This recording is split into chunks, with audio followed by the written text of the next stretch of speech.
Hello teachers, this is Marie Henderson.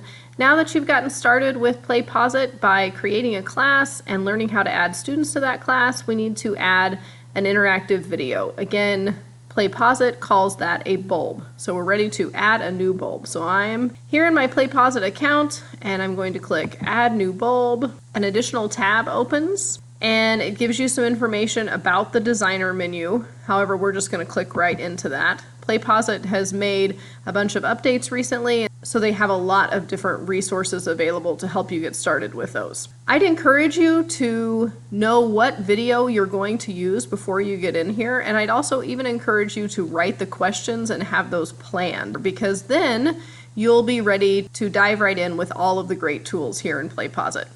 So the video I'm going to be using is one that I created on note-taking at an ed camp. It's quick and easy if you already know the title of your video to simply navigate to YouTube here on PlayPosit and then type in title and click to search. So this is my video. I have options here for adding in captions and then also trimming my video. In this case, I don't need either of those things, so I'm going to go ahead and click Done. One of the cool things about PlayPosit is you can actually add more than one video at a time to your bulb. So if I wanted to, I could add in an additional one here. For the purposes of this tutorial, I'm going to get started with the interactions though instead.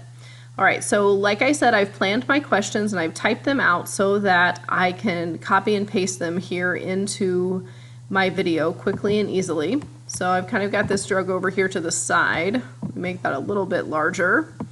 And then I can pull PlayPosit over here to the right, and I'm ready to get started. So I planned my first question for 14 seconds. So if I drag the time bar here at the bottom over to 14 seconds, I can click to add an interaction. There's lots of different options here for questions, but I'm specifically going to show you just 4 of them. The first one is a check all option. So we can add a question where there's more than one correct answer. So I'm asking here how they access the session board at an ed camp. Notice when I paste this in, I am able to access a bunch of extra features. I can set the question to jump to a different part of the video. I can add a voiceover. I can insert an image. We have an equation editor here, and then just some of your basic text formatting tools as well. Down here in the end, you can toggle on some other features for formatting, for inserting additional features, and for adding a table if you're so inclined. So now I'll paste in my answers just like I did the question itself, and you'll notice that you can add additional answer options and that each answer option has a wheel at the end of it which you can use to mark which ones are correct and, if you like, to give feedback. So for instance, if on this one I want to give feedback for anyone who marks this, I can just type here a message to my student about the work they're doing.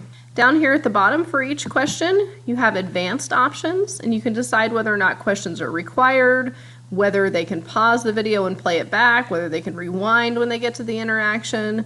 You can choose to have your order randomized, and you can have learners see highlighting and feedback. There's a lot of different choices. So I'm going to click Done and move on to adding my next question. This kind of becomes a feed here that you can scroll through with your interactions. My next interaction is going to be at 31 seconds. So I'm going to drag over here to 31 seconds and click to add an interaction. Again, lots of choices. This one I'm going to show you is a fill in the blank. I've already planned it ahead of time, so I'm going to copy it, select fill in the blank. I'm going to paste it in. To add the blank, you put your cursor where the blank is going to occur, and then click the Add Input Blank. And it pops in this little box, and then you can add as many options for your blank as you like. It's great because students don't always spell things correctly. Some people write words differently, and you don't want it to miss some answers that you would take as correct. Again, here at the end, you have an option to delete that answer or to add feedback. And if you like, you can add multiple blanks to a single question. Again, the advanced tools are available for you to make those selections that we looked at earlier. So I'm done with this one, and I'm going to move on to, it looks like 55 seconds here is where I planned my next interaction. So I drag over the time bar and I click Add Interaction. This one is a free response. You simply type your question in and select any of those advanced tools that you want to do. There are a few less on this one, and then click Done. Last but not least, I'm going to show you a multiple choice question here so that you remember how to mark which responses are correct. So I paste in my question, paste in each of the answers I have planned, and then for the answer that's correct, here at the end on the wheel, so what should the note taker avoid? Trying to add every detail, so I'm going to mark that one correct. And then here in the advanced ones, make sure my order is randomized. And then I'll click Done. So I've added quite a few questions and I'm ready to review my work. So here across the top, I move over to the Review tab. I can add a learning objective. If I want to edit the title I created earlier, I'm allowed to do that. I can add tags. It's a great way to share your video and make it available both to your colleagues and or anyone you interact with in your professional learning network.